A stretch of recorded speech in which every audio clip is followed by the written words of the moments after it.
Cinema വിവാദമൊക്കെ ഇങ്ങനെ കത്തിപ്പുകഞ്ഞ് ചീഞ്ഞ് നാറി നിൽക്കുമ്പോൾ പല നടന്മാരുടെയും പ്രതികരണമൊക്കെ വന്നു. പക്ഷേ നമ്മുടെ യുവതാരം ഫഹദ് ഫാസിൽ എവിടെ പോയി? ഫഹദിൻ്റെ ശബ്ദം കേൾക്കുന്നില്ല, കാണാനില്ല. എന്തു പറ്റി അമ്പാനെ? ഫഹദ് ഫാസിൽ എന്തെങ്കിലും പറയുമായിരിക്കും എന്ന് ഞാൻ കരുതിയിരുന്നു. ആസിഫ് അലിയുമൊക്കെ. കാരണം ആസിഫ് അലി ആ രമേശ് നാരായണൻ്റെ ഒരു ബന്ധപ്പെട്ട് വിവാദം ഉണ്ടായപ്പോൾ രണ്ട് ദിവസം സംസാരിക്കുകയൊക്കെ ചെയ്തു. പിന്നെ ഈ പരിസരത്തൊന്നും കണ്ടിട്ടില്ല. പക്ഷേ ഈ ഫഹദിനെ പറ്റി അന്വേഷിക്കുമ്പോൾ പിങ്ക്വിൽ എന്ന് പറഞ്ഞിട്ട് ഈ സിനിമാ കാര്യങ്ങളൊക്കെ വെളിപ്പെടുത്തുന്ന ഒരു പ്രസിദ്ധീകരണത്തിൽ ഇന്നലെ ഏതാണ് പിങ്ക്വിൽ VILLE പിങ്ക് VILLE അതിലാണ് അല്ല പേര് പറഞ്ഞാലേ ഇടയ്ക്ക് പ്രേക്ഷകർക്കും സിനിമ കാണണമെങ്കിൽ അവിടെ പോയി നോക്കാമല്ലോ. ഹിന്ദി സിനിമകളൊക്കെ വാർത്തകളൊക്കെ ബ്രേക്ക് ചെയ്യുന്ന ഒരു സ്ഥലമാണത്. അപ്പോൾ അവർ പറയുന്നത് എന്താണെന്ന് വെച്ചാൽ ഫഹദ് ഫാസിൽ ഹിന്ദിയിൽ ആദ്യത്തെ സിനിമ ചെയ്യാൻ പോകുന്നു. അപ്പോൾ അത് 2025 ആദ്യം അതിൻ്റെ ഷൂട്ടിംഗ് തുടങ്ങും. അപ്പോൾ ഇതിൻ്റെ സംവിധായകൻ അവിടുത്തെ ഹിറ്റ് മേക്കറൊക്കെ ആയിട്ടുള്ള ഇംതിയാസ് അലി ആണ്. ഇംതിയാസ് അലിയുമായിട്ട് കഴിഞ്ഞ കുറച്ച് മാസങ്ങളായിട്ട് ഈ സിനിമയുടെ ചർച്ച, ഹിന്ദി എന്ന് പറയുമ്പോൾ അങ്ങനെയാണല്ലോ, വലിയ പണം മുടക്കാണ്, വലിയ ശമ്പളം നടൻ നടിക്കുമൊക്കെ കിട്ടുകയും ചെയ്യും. പിന്നെ ധാരാളം ചർച്ചകൾ, സ്ക്രിപ്റ്റ് ചർച്ച, ഇതൊക്കെ നടക്കുന്നൊരു സ്ഥലമാണ് പ്രൊഫഷണലായിട്ട്. ഇതിൻ്റെ സ്ക്രിപ്റ്റ് ഇപ്പോൾ അവസാന സ്റ്റേജിലാണ്, എഴുതി. ഇതൊരു പ്രണയകഥയാണ്, ഒരു ശുദ്ധമായ പ്രണയകഥ എന്നാണ് പറഞ്ഞിരിക്കുന്നത്. ഈ ഇംതിയാസ് അലിയുടെ വളരെ അറിയപ്പെടുന്ന സിനിമകളാണ് ജബ് വി മെറ്റ്, റോക്ക് സ്റ്റാർ, പിന്നെ തമാശ.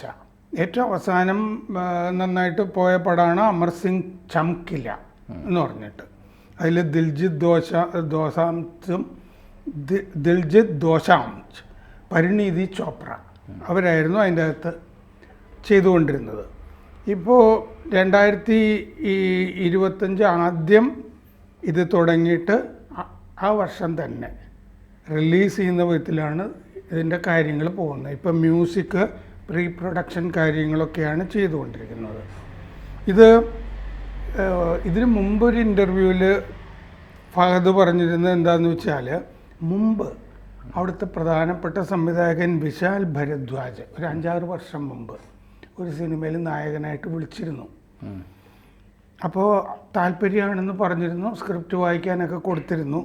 എന്തോ കാരണവശാൽ പിന്നീട് അതിനെന്താ സംഭവിച്ചതെന്നറിയില്ല, അതിൽ അഭിനയിച്ചത് വേറൊരു നടനാണ്. ഏതാ സിനിമ എന്നൊന്നും അതിൻ്റെ അകത്ത് പറഞ്ഞിട്ടില്ല. ഇപ്പോൾ കരൺ ജോഹർ, വിക്കി കൗശലൊക്കെ ഹിന്ദി സിനിമയിലെ വലിയ സുഹൃത്തുക്കളാണ് ഈ ഫഹദിൻ്റെ. കരൺ ഇടയ്ക്കിടയ്ക്ക് കരൺ ജോഹർ വിളിക്കാറുമൊക്കെ ഉണ്ട്. ഹിന്ദി കുറച്ചേ അറിയാവൂ, കാര്യമായിട്ടൊന്നും അറിയില്ല. അതുകൊണ്ട് കശ്മീരിലോ മറ്റോ ഒക്കെ ഉള്ള ഹിന്ദി കുറച്ച് പറയുന്നൊരു തെക്കേ ഇന്ത്യയിൽ നിന്നുള്ളൊരു കഥാപാത്രമായിട്ടൊക്കെ എന്നുവെച്ചാൽ സാധാരണഗതിയിൽ കാസ്റ്റ് ചെയ്യാൻ പറ്റുള്ളൂ എന്നൊക്കെ ഇൻ്റർവ്യൂവിൽ ഫഹദ് പറഞ്ഞിരുന്നു. 2 കൊല്ലമായിട്ട് ഈ ഇപ്പോഴത്തെ അവസാനത്തെ ഈ ചംകില എന്ന് പറഞ്ഞ പടം, അതിനെപ്പറ്റിയൊക്കെ കേട്ടുകൊണ്ടിരുന്നു, ഞാൻ അതിൻ്റെ കാര്യങ്ങളൊക്കെ അറിഞ്ഞുകൊണ്ടിരുന്നു എന്നൊക്കെ ഫഹദ് പറയുന്നുണ്ട്. ഈ മലയൻ കുഞ്ഞ് എന്ന് പറഞ്ഞിട്ടൊരു പടം വന്നു, അത് ഞാനും കണ്ടിരുന്നു. മലയൻ കുഞ്ഞ് എന്ന് പറഞ്ഞാൽ ആ പടത്തിൻ്റെ മ്യൂസിക് AR റഹ്മാനാണ്. AR റഹ്മാനെ ദുബായിൽ പോയി കണ്ടിട്ട് കുറേ പൈസയൊക്കെ കൊടുത്തിട്ടാണ് ചെയ്യിച്ചതെന്നൊക്കെ പറഞ്ഞിരുന്നു. വലിയ ഗുണമുള്ള മ്യൂസിക്കൊന്നും ആയിരുന്നില്ല. അതെ അതെ, അത് ഈയിടെ വന്ന സിനിമകളിലൊക്കെ നമ്മൾ കണ്ടതാണ്. അതെ. അപ്പോൾ ഈ പാട്ടുകളൊക്കെ വളരെ മോശമായിരുന്നു അതിൽ. ആ സമയത്ത് AR റഹ്മാൻ്റെ സ്റ്റുഡിയോയിൽ ഫഹദുള്ളപ്പോൾ അവിടെ ഈ അവസാനത്തെ ചംകില വർക്കുമായിട്ട് ഇംതിയാസ് അലി സംവിധായകൻ ഉണ്ടായിരുന്നു എന്നും ഫഹദ് പറഞ്ഞിട്ടുണ്ട്. ഇപ്പോൾ ഒരു അല്ലു അർജുൻ പടം പുഷ്പ 2 ഞാൻ പറയാൻ പോയിരുന്നു. പുഷ്പ 2 ചെയ്തുകൊണ്ടിരിക്കുകയാണ്. പുഷ്പ 1 തന്നെ വലിയ ഹിറ്റായിരുന്നു. അതിനകത്ത് വളരെ നൊട്ടോറിയസ് ആയിട്ടൊരു പോലീസ് സൂപ്രണ്ടായിട്ടാണ് ഫഹദ് വരുന്നത്. പക്ഷേ ഫഹദിന് അധികം ഒന്നും പെർഫോം ചെയ്യാനില്ല. ഫഹദിനെ വല്ലാതെ ആക്ഷേപിച്ച് നായകനായ പുഷ്പ ഫഹദിനെ ഇൻസൾട്ട് ചെയ്ത് അപമാനിച്ച് ഉപദ്രവിച്ച് വിടുന്നിടത്താണ് സിനിമ അവസാനിക്കുന്നത്. ഇനിയാവണം അതിൻ്റെ ഫഹദിൻ്റെ ഒരു തിരിച്ചടി കാണിക്കുന്നതായിരിക്കണം പ്രധാനമായും പുഷ്പ 2 ഒരു ഹൈലൈറ്റ്.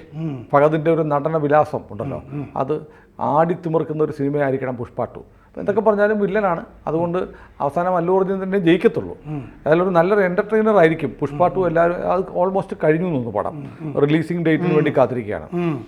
പിന്നെ രജനീകാന്തിൻ്റെ വേട്ടയ്യൻ എന്നൊട്ടൊരു പടമുണ്ട്. അപ്പോൾ പ്രധാനപ്പെട്ട സിനിമകളൊക്കെയാണ്. ഫഹദിൻ്റെ ഒരു തമിഴ് സിനിമ കമലഹാസനൊക്കെ ഉള്ളത്, ഒരു അന്വേഷകൻ വിക്രം, അത് കണ്ടിരുന്നു.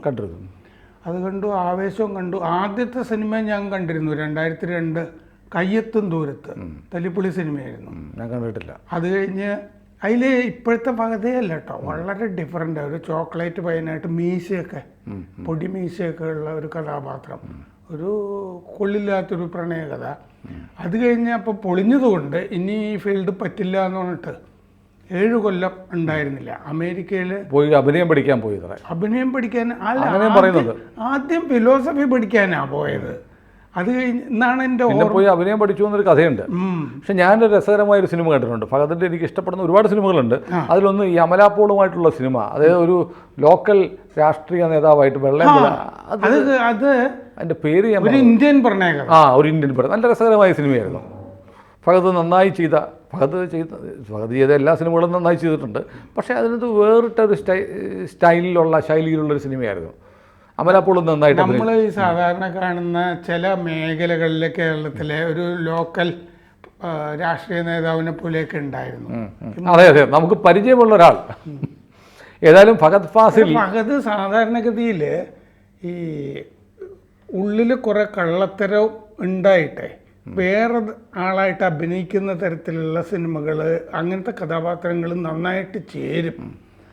ഒരു കൊച്ചു മോഹൻലാൽ ഫഹദിൽ ഉറങ്ങിടക്കും. അപ്പോൾ ഞാൻ പ്രകാശൻ സൈക്കിളിൽ വന്നിട്ട് പൊങ്ങി നോക്കുന്ന ഒരു സീൻ, മറ്റേയാളെയൊക്കെ പറ്റിച്ചൊക്കെ ജീവിക്കുന്ന. പിന്നെ ശ്രീനിവാസൻ, ഫഹദ് ഫാസിലിൽ ഒരു ചെറിയ മോഹൻലാൽ ഉറങ്ങിക്കിടക്കുന്നുണ്ട്. കാരണം മോഹൻലാൽ ആദ്യകാലങ്ങളിൽ ചെയ്തിരുന്ന ഇതുപോലത്തെ വേഷങ്ങളാണ്, കുറച്ച് കള്ളത്തരവും കുറച്ച് കുസൃതിയും ഒക്കെയുള്ള. പിന്നെ അതുപോലെ മോഹൻലാലിന് എല്ലാ വേഷവും വഴങ്ങും. ഇപ്പോൾ മമ്മൂട്ടി ആവട്ടെ, സുരേഷ് ഗോപി ആവട്ടെ, അവർക്ക് ചെയ്യാൻ പറ്റാത്ത ചില വേഷങ്ങളുണ്ട്. ഇപ്പോൾ കമലദളത്തിലെ വേഷം മമ്മൂട്ടിക്ക് ചെയ്യാൻ പറ്റില്ല. പക്ഷെ മോഹൻലാലിന് എന്തും ചെയ്യാൻ പറ്റും.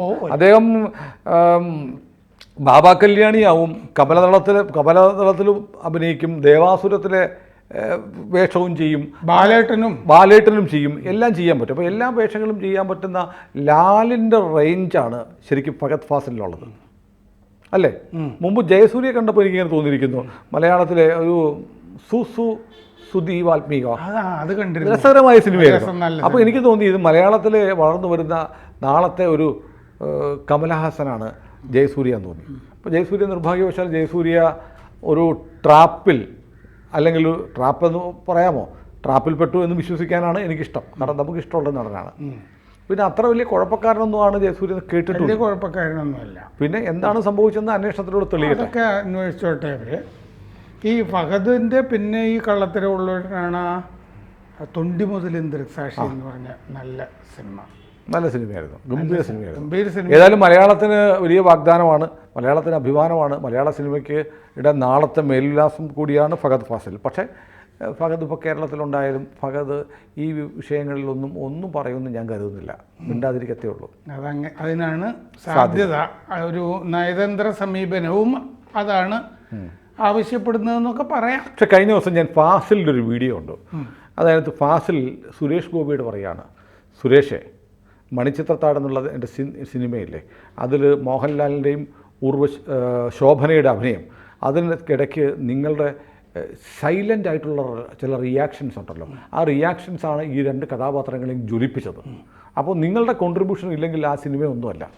അതിനകത്ത് സുരേഷ് ഗോപി എക്സലൻറ്റ് പെർഫോമൻസ് ആയിരുന്നു. അതിലല്ലേ കിണ്ടി. അപ്പോൾ അങ്ങനെ വന്നിട്ട് പറയുകയാണ്, പക്ഷേ സുരേഷേ, നമുക്ക് നിങ്ങളല്ലാതെ മറ്റാരുമില്ല, നിങ്ങൾ ഇനിയും അഭിനയിക്കണം, നിങ്ങൾ മലയാള സിനിമയുടെ അമിതാഭ് ബച്ചനാവണം, ഇതാണ് എൻ്റെ ആഗ്രഹം. പക്ഷേ ഒരാവശ്യം വന്നാൽ സുരേഷെ വിളിക്കാൻ നിങ്ങളല്ലാതെ നമുക്ക് മലയാളിക്കാരുമില്ല. അതുകൊണ്ട് നിങ്ങളെ തൃശ്ശൂരിലെ ജനങ്ങളെ ഏൽപ്പിച്ച ആ കർത്തവ്യം നിറവേറ്റി നിങ്ങൾ ആ കേന്ദ്രമന്ത്രിസഭയിൽ തുടരണം എന്ന് ഫഹദിൻ്റെ അച്ഛൻ പറയുന്നൊരു വീഡിയോ ഞാൻ കണ്ടിരുന്നു. പക്ഷെ അത് വലിയ വാർത്തയൊന്നും ആയില്ല. അങ്ങനെ പറയുന്ന ഒരു നന്മയുള്ളൊരു അച്ഛൻ്റെ മകൻ കൂടിയാണ് ഫഹദ് ഫാസിൽ. എനിക്ക് വേറൊരു ഓർമ്മയും കൂടി, ഈ മധുമുട്ടം മണിച്ചിത്രത്താഴ് ഒരു തിരക്കഥയെ വന്നിട്ടുള്ളൂ എന്നാണ് ഓർമ്മ, മധുമുട്ടം. പക്ഷെ അത് കഴിഞ്ഞ ഉടനെ മധുമുട്ടം വേറൊരു തിരക്കഥ എനിക്കറിയാം, ഒരു വിവാദമാണത്, ആ സിനിമ കൊണ്ട് കൊടുത്തു. അത് പക്ഷെ സിനിമയായിട്ടില്ല. അതിൻ്റെ പേര് എനിക്ക് വളരെ ഇഷ്ടമായിരുന്നു, ദുലാരി ഹർഷൻ എന്നായിരുന്നു. എന്തോ ആ സിനിമ വന്നില്ല. ചില വിവാദങ്ങളൊക്കെ അതിൻ്റെ പേരിലുണ്ട്. അത് നമുക്ക് മറ്റൊരു എപ്പിസോഡിൽ സംസാരിക്കാം. കൂടുതൽ വാർത്തകളും വിശേഷങ്ങളും നിങ്ങളിലേക്ക് എത്താൻ ABC മലയാളം സബ്സ്ക്രൈബ് ചെയ്യുക, ബെൽബട്ടനും അമർത്തുക.